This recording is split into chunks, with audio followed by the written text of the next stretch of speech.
Hello and welcome back to another weekly podcast. I'm still Jack Revis and I'm joined again this week by Robyn, Kym Ritchie Hi. and Brad Abraham. They're all back for another podcast. So how are you all?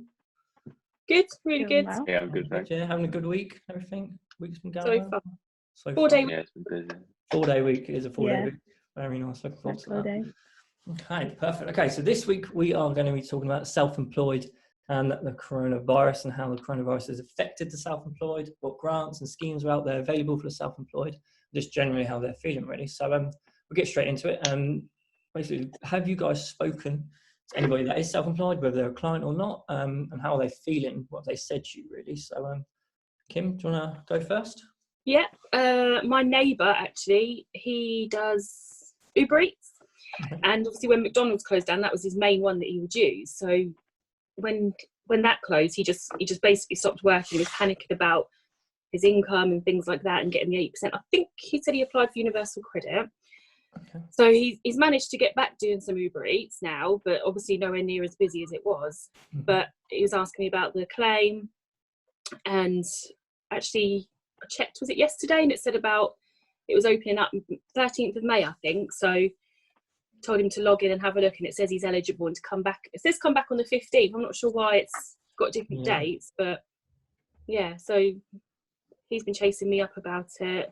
A lot of people have been asking about it, but it's just not there yet, is it? So No. Okay. Yeah. Robyn, you got any?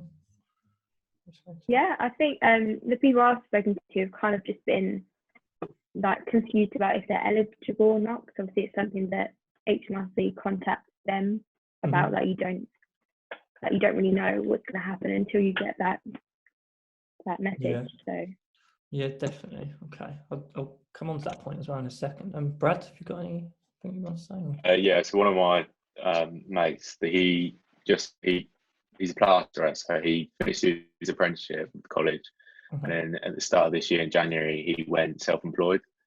So it's a bit of a rubbish time to go self-employed, really, because he was hoping he was going to get something out of this scheme, and then found out he wasn't eligible. So he had no choice. He had no work, just to sign up for universal credit in the end.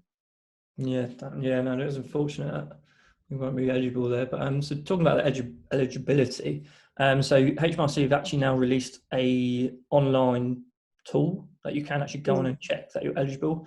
I did send out a link to our clients, but if you just Google the self-employed coronavirus scheme thing, there is a tool. Basically, you need your NI and your UTR, put them both in, click go through it, and basically it will tell you if HMRC think you're eligible or not. You can contest it if it comes back saying that you're not eligible. So that's quite a good tool, because at first we had clients, like you're saying, asking if they're eligible. So I was going through and working it out, trying to figure out if they're eligible for the scheme or not, which is, once you know what you're doing, is relatively simple to figure out if someone's eligible or not. But there is a few curveballs that get thrown in there, and look a few things like, for example, trading income. I think that's the bit that's confusing a lot of people, like what is trading income basically. But we can think about that later on. But and then as you said, Kym, you said about universal credits. I think that's confused a lot of people, the universal credit scheme. I'll be honest, it confused me a little bit, because I asked you to help me look into it. So I think more and more people have looked at that now, which is quite good. But yeah, and there's been a few that have, so the larger self-employed clients that we've got, for example, we've got one, they do vehicle repairs. They're completely off the road now. They've got nothing going on. No one wants, like mobile vehicle repairs, I should say. So unfortunately, we're having to look at different funding options for them. I think we mentioned last week about the bounce back loans. So that one I think we're looking at now, because basically they've only been trading like 1 year. So they're eligible on that year, but because it's their first trading year, they didn't make any profit. So, which most companies don't. It's not a bad thing that you don't make profit in your first year. So unfortunately, there is a few times where people aren't going to be eligible, unfortunately. But do you know why it comes back with that different date? What, the 15th, 13th of May? I don't know. Maybe so not applies in 1 day, maybe. Possibly. I thought initially it was the 13th of May, but with the whole scheme itself, it's going to be, as I said, HMRC are going to contact you us as agents, we can't do it. So mid-May, I'm assuming they're probably going to be contacting people between the 13th and 15th. I think that's probably my best guess on that one. But yeah, I'm not totally sure, to be honest. Okay, that's quite good though. So the self-employed income support scheme then. So that's obviously the big one that the self-employed have. That's pretty much it, unless they want loans or anything. So what are your guys' thoughts on this scheme? Like, what did you think at first? Like, then with it evolving now, what are your thoughts on that? So I think we'll start with you, Brad. What are your thoughts on that? Initially, I thought it was quite a good idea where so it's money for the self-employed, because it wasn't that clear at the start when this all happened. But then as you look deeper into it, there's like a lot of ways you could slip through it. So the eligibility for it is quite precise, I'd say, for the type of people. Okay, so do you think though, if it was wider though, it'd be open more to fraud, wouldn't it? I guess so. Yeah. That's the issue why they've probably had to do that. Okay, I think so. Robyn, yeah, I think it's good. Obviously, it's income, so it's good for them. But yeah, I think it is a bit strange, personally, that it's on profits, rather than like gross, because obviously there's still business expenses going on that would normally come out of that. And but it's good that they can still work under it. So obviously they can have both. Yeah, definitely. Yeah. So with the working one, you have to be affected by the coronavirus. You can't just be at 100% and still claim it. Yeah. But yeah, so that is a good thing for a lot of them, because a lot of the self-employed, for example, plumbers are doing emergency work. They're going out maybe once a week. So they're getting, I don't know how much a call out is, 60 quid or something maybe. Yeah. But on the job retention side, that wouldn't be allowed at all.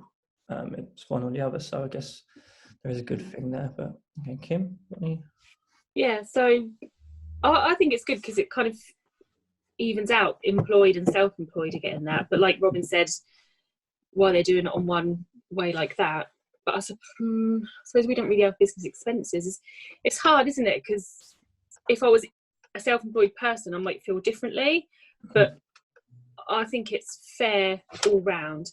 And I think if you haven't submitted a tax return and not been able to do it, although that seems rubbish, someone potentially could just make up whatever they want now. And some people wouldn't and some people wouldn't. It's not fair. So although I feel like everyone, I mean, I've got a couple of friends who are in the same boat and he's had to go on universal credit for now, but there's just no way that you can please everyone and do it for everyone, because it would be unfair on a lot of people who would take advantage of it, I think. Yeah. I think overall this is brilliant for self-employed. Yeah, definitely. I think you're very right there. Look, the fairness and everything about, because I think we were talking yesterday, Kym, about someone that's went self-employed in October 2019, so they're not going to be eligible for any of this scheme. But as you say, if they said, cool, if you're self-employed right now, you're eligible for this, then it's open to huge amounts of fraud, unfortunately, because as you say, people just make something up, which unfortunately some people will out there. That's why obviously they've had to do this, because someone would have tried to exploit it. But again, now they're sat there, they've got no income except potentially universal credits. If by any chance they've got business premises, they could have got potentially the business grant. That's quite a slim chance with a lot of self-employed normally. So yeah, it's an interesting one. But okay, then here's a question for you all, which I didn't actually prep any of you with them. So you've all got some different points on this about fairness and how you think different bits are good and different bits aren't as good. So how would you do it differently? Just as a quick thought of what would you do different then on this scheme that to keep it fair with the coronavirus job retention scheme, but fair to the self-employed, but somehow fair to the people that have been missed out. Go on, Robyn, we'll start with you. I think I'd change the 50% of your income. Okay. It has to be over 50%, doesn't it? So But then if you're only earning 50% of your income, like if you have a pension, and you can't claim through the scheme, it's a big difference. Like 50% of your income that you're not. So like your trading income, so you bring that percentage down. So what would you say as a percentage was, or would you just say you can get 50% of any trading income, for example? Or I'm not really sure, to be honest. Okay, that's fine. I don't know, That's but fine. I think it should be that if you're self-employed, you should get 80% of whatever it is. That it doesn't matter if it's 50% of your overall income. Okay, so including non-trading income as well, potentially. Yeah. Okay, interesting. We've got any thoughts on that? Or? But you just said about a pension. Yeah. Obviously, that would be included, would it? Because they'd still be getting their pension. Yeah, not get 80% of their pension. Oh, so like I think so, like normal income, but not income that's all still happening. I think, is that what you mean? Sort of thing. Yeah, kind of. Yeah. I've put you on the spot. So, Brad, have you got any thoughts or? Yeah, so I'd say so in the last tax year, the 18-19, that's the last one you're eligible for, isn't it? If you're working. So if you worked to become self-employed and worked 6 months out of the year and only earned, say, 10 grand, you'd only get that represent your whole year. It wouldn't just represent the 6 months that you've done. Okay. I think if they shared that out, I split that down into the 6 months, so it'd be essentially it'd work out 20 grand for that year. I think that'd work a bit better. So people would get a bit more money if they've just started up a company. Okay, yeah, I see. Yeah. Kym? I just had a thought. Obviously, this isn't going to be implemented for, I don't know when it's going to be implemented. You know how there was meant to be monthly reporting? Yes. Yeah. So if that had been the case, one would be much better off. Yeah, so that's making tax digital. Yeah.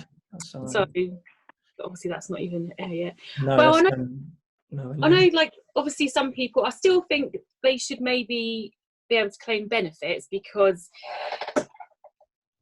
if you have only been self-employed for a little while, you might not even know really what you've made. You might have not even got your paper bag with all your receipts out yet or anything. So I think claiming benefits is really the most sensible way. I know they have lifted some of the rates, but I don't think by much, obviously. Yeah. Maybe they should have taken that into account, because I know maybe some things just aren't covering people's expenses. I don't know. Yeah, definitely. It's a hard one. I mean, like you say, everyone can have a moan about it, but what is the answer? You just don't know, do you? Yeah, that's the thing, isn't it? So no matter what thing you implement, someone's not going to like it, and it's not going to affect everyone. If I've been self-employed for a few years and I've been putting my tax returns in, and then someone I know who started doing the same job, say we're both delivery drivers, and they started doing the same job, and they're putting in something to bump up the money so they get more, I think, God, I've been doing this for a few years and I've been honest, and they've come along and they've done this, so then you would feel unfairly treated and stuff. So it's just that comes back to being treated fairly, doesn't it? So I think if I was I think I'd look at a few points from everybody's. I think with the whole people that have a tax return in this current tax year that's just ended, 2019-2020, I think I'd look at a way of somehow trying to include them if they were registered as self-employed. Yeah. Like before, I don't know, 1st of March or something like that. So if they were actually registered and told HMRC, I'm going to be self-employed from this date on, rather than the people that go self-employed but then register in April because they need to do their tax return now, excluding them, unfortunately. But if someone actually registered for to be self-employed, say August 2019, I'm registered, I'm now self-employed, then I'd somehow try and look at a way to include them. Obviously, there is a fraud issue there of people potentially putting in everything and anything. but I think there just has to be a proof of, has to match the bank statements, or I don't know, something like that. Yeah. So it can't include cash income or something silly. I don't know, but I think that's what I look at. And bad for a window cleaner though, wouldn't it? Well, yeah. So again, someone's going to fall through the net.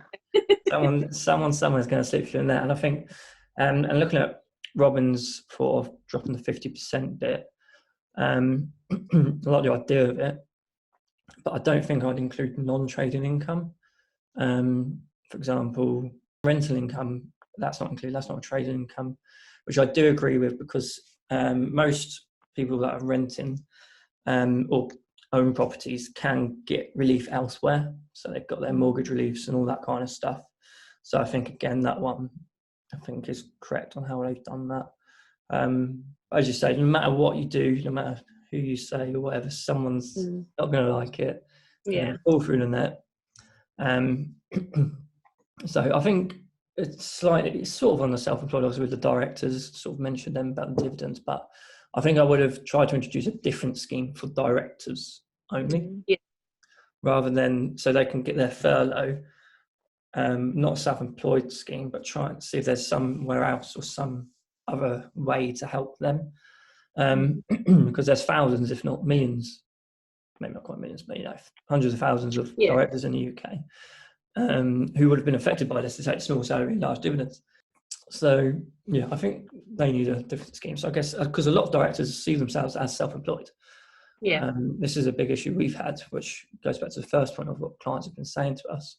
A lot of them, as soon as this scheme was announced, were like, "Oh, brilliant! Can we get on this? Blah blah blah, all this." But actually, no, you're not self-employed. So I think there was a lot of confusion with this scheme on that one. So I don't know if I assume a lot of directors probably said the same to you guys, or so of having to explain to them, actually, you're not this, you're this. It's like, oh, they're like, oh no, but I am self-employed. So long, well, you are, but you're also not. So how do you explain that? So I was like, okay. All right, well, the last point I really want to talk about with this, we've pretty much covered it, but do you feel this scheme is fair? It's a fair scheme or not? So just in a few answers, because obviously we've already pretty much covered this, but we'll go with you, Brad. What do you think? I think it's as fair as you can make it, I suppose. It's hard to make it completely fair for everyone. It helps businesses from like sort of declining. So if you've got declining business, you're going to have higher profits in the previous years. So you're going to get a better average. But then that is not as beneficial for sort of businesses that are doing well, like in the recent years. So they're not going to get a bigger average, which is definitely. It's just no, we've got a few clients that say have made good profit last year, but over the previous 2 years they've made losses. So their averages are really poor. So unfortunately, even though last year's accounts are really good, they're not going to get much off this scheme. So, but again, but you, Robyn, do you think it's a fair scheme or was fair? I think it's pretty fair. I would say I think they've definitely made it so that people who try and lie on their tax returns, like say they don't have that much income, will be disadvantaged by it. So yes, I do agree with you there. I don't know if you remember when Rishi announced this scheme. I can't remember his exact words, so don't quote me on this, but he said something along the lines of basically make sure now you pay your tax and declare what you're meant to be getting. But you're bang on with that, Robyn. It has all those people over all these years that have been being paid in cash and they've not been declaring it. Now they're worse off. So, Kym? I think we're very cynical. We are very cynical, but I guess we see it a lot, don't we? Which, So just from overall, I think it is fair. But if I was a certain person in their shoes, I wouldn't feel it's fair. Definitely. I think it's as fair as they could have made it in such a short time, and they can't please everyone. And some people will be better off from it, and some people will be worse off it, and some people might just be normal, and that's just life, unfortunately, isn't it? Yeah, unfortunately it is. Yeah, so yeah, I think I agree with all of you. I think it's as fair as they could make it in the amount of time they had it, or had to, create the scheme. And as we keep saying, a lot of people will be missed off, unfortunately. But there's only so many things they can do. But the good thing also about this scheme is you can still work. I think that's if you are able to work, then you can still work. So you don't have to be not doing anything. So which I think is quite good. So even if you're not going to get tons, if there's some way in which you can still get an income, then obviously you can still do that, which I think is quite good. So. Oh, actually, I did have a conversation with a director today, and if he was to get an inquiry, he's got to weigh up whether it's worth him sort of unfurloughing and doing that, or not. But then you think, well, that's your client that's come to you maybe when they need you, and you've sort of said no. And whereas a self-employed person can say, yeah, I'll do it, and it's not going to. They can. So in that way, that's fair for them, but not fair for directors. It is indeed. Because on that point, I think I said this a few weeks ago, but I try to advise many of our directors to not furlough, basically, and to keep trying to work if you can afford it, because most of them are getting £500 a month from it, I think. 575. Yeah. So if you can still work, you can still go out, or at least get people still talking to them, or this and that, or we're doing a webinar soon about how you can still sell your services and all this. But I think definitely people should be trying their hardest to see if there's some way safely, obviously, to get work. Yeah, definitely. Okay. Is there anything else anybody wants to pick up on today? Otherwise, I think we'll. Oh, okay. Well, thank you again for joining us for another week. And thank you everybody for watching another podcast. So I don't know what next week's going to be, but make sure to subscribe, hit that notification bell. Kym, and follow us on social media and all that stuff, because we are posting a lot over there about everything that's going on. There'll be links and all sorts of stuff. I'll put a few links down below as well about a few things that will be useful to you. So again, thank you very much for watching, and we will see you soon.